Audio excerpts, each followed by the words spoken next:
cher Gérald Darmanin, Monsieur le préfet de Paris et d'Île-de-France, Madame la maire de Paris, chère Anne Hidalgo, Madame Florence Berthoud, maire du 5e arrondissement, Madame l'ambassadrice, Messieurs les ambassadeurs, Excellences, Monsieur le préfet Christophe Noël Perrin, directeur de cabinet de Monsieur le préfet de région,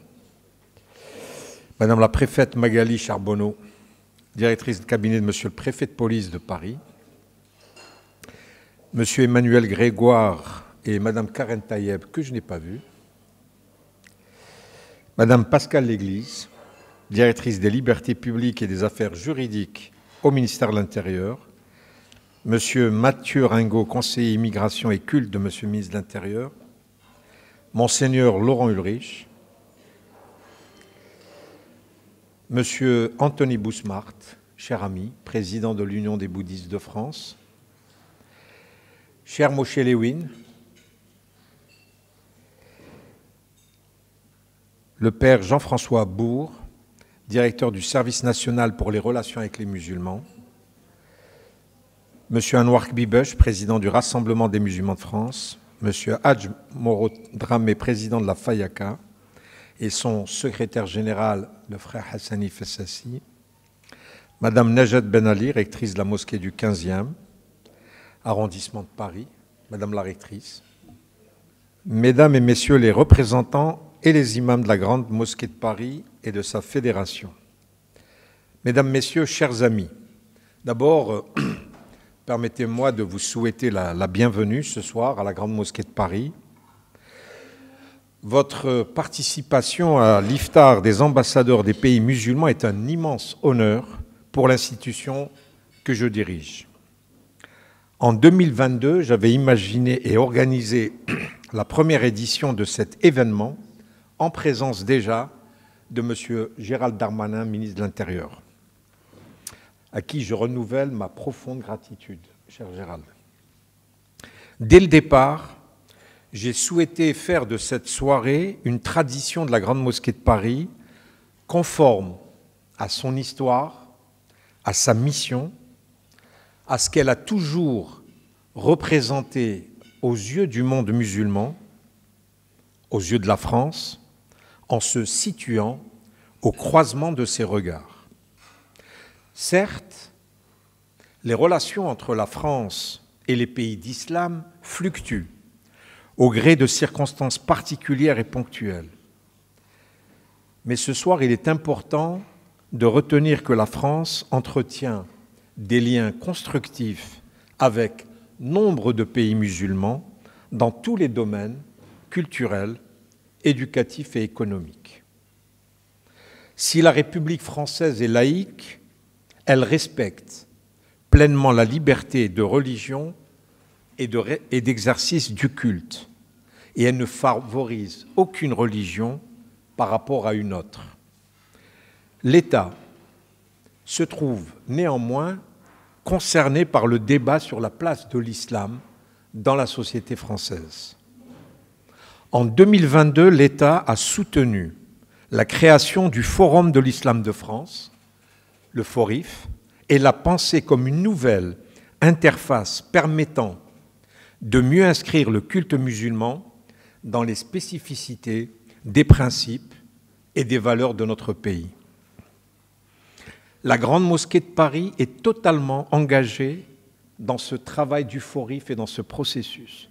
plus concret, plus opérationnel et donc plus bénéfique que les précédents organismes de représentation de l'islam de France. Depuis sa fondation, la Grande Mosquée de Paris a joué un rôle majeur dans l'organisation de l'islam en France et en Europe. Envers et contre tous les dévoiements de l'islam, les fanatismes, les ignorances, les instrumentalisations, la Grande Mosquée de Paris s'est dressée et se dressera toujours pour accomplir sa mission. Pour tout ce qui concourt à l'islam véritable, éthique, humaniste, spirituel, la Grande Mosquée de Paris fut et sera à l'œuvre. Madame l'ambassadrice, messieurs les ambassadeurs, chers amis, la plupart d'entre vous, et je vous en suis profondément reconnaissant, ont assisté à la cérémonie du centenaire de la pose de la première pierre de la Grande Mosquée de Paris le 19 octobre 2022 en présence de Monsieur le Président de la République, Emmanuel Macron. Ensemble, nous avons honoré le passé de ce lieu qui fut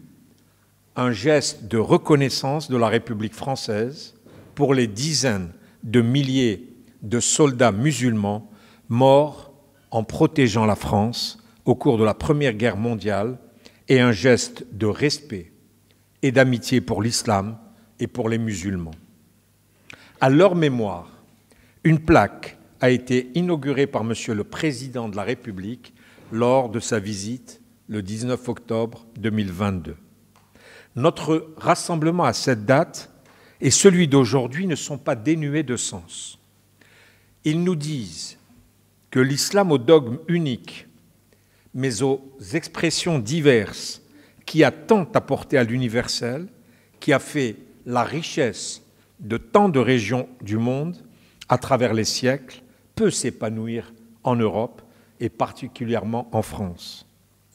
Il révèle aussi que dans ce pays, la France, dans cette capitale et dans cet édifice unique, l'islam a bien évidemment un avenir. La Grande Mosquée de Paris et sa fédération, représentées aujourd'hui dans 6 autres pays européens, incarneront toujours un passage, un point de rencontre, une recherche d'harmonie entre les terres d'islam et d'Occident. Dans cet esprit, la Grande Mosquée de Paris avait soutenu à son époque la Charte des principes de l'islam de France, signée en janvier 2021 devant Monsieur le Président de la République Emmanuel Macron. Toujours dans le même esprit, elle a lancé récemment le groupe de réflexion sur l'adaptation du discours islamique aux valeurs de l'islam. Aux valeurs de la République, pardon, excusez-moi. C'est à peu près la même chose. Ce groupe de réflexion, basé sur la mobilisation complémentaire et inédite, à la fois d'une commission religieuse et de l'autre côté d'une commission de la société civile, cherchera à démontrer que les valeurs et les principes essentiels de l'islam s'accordent avec les valeurs et les principes de la société de la République française. Ce vaste chantier bâtira un discours structuré et structurant, fort des valeurs fondamentales dont je viens de parler,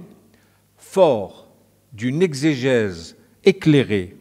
et adaptée à notre époque, pour mieux défaire les problèmes qui enserrent les musulmans dans l'étau des radicalités, entre les mouvements qui, d'une part, cherchent à reléguer des femmes et des hommes parce que musulmans, et d'autre part, des mouvements qui appellent les musulmans à rejeter notre société. Ce travail, parti de la France, parti de la Grande Mosquée de Paris, enverra des signaux positifs et des solutions concrètes à toutes les sociétés multiculturelles, multiconfessionnelles et sécularisées. Je vous ai fait parvenir, Excellences, Madame et Messieurs les ambassadeurs, récemment, une lettre vous expliquant dans le détail le projet que j'ai l'ambition aujourd'hui de mener à son terme, c'est-à-dire à la fin de l'année 2023. C'est un pari que je prends et que je vous invite à considérer. C'est le pari de la diversité qui conforte l'unité, le pari de la France, mais aussi de l'Europe, qui rassemble, qui invente, qui inspire et qui dit à ses citoyens de confession musulmane, vous avez toute votre place. Monsieur le ministre, Madame la maire, Mesdames et Messieurs les préfets, Madame l'ambassadrice, Messieurs les ambassadeurs, chers amis, notre rencontre d'aujourd'hui survient le 13e jour du mois béni du Ramadan. Le mois qui, comme vous devez le savoir, c'est le mois de l'introspection, du retour à l'essentiel, le mois de l'effacement de soi au profit de l'autre, le mois du partage désintéressé. Parmi les trésors de l'islam, dont il n'est pas l'unique détenteur, réside cette aspiration à la fraternité, ce sens de la fraternité que nous avons le devoir d'exprimer par-delà les frontières physiques, mais aussi par-delà les frontières de notre appartenance religieuse, en vertu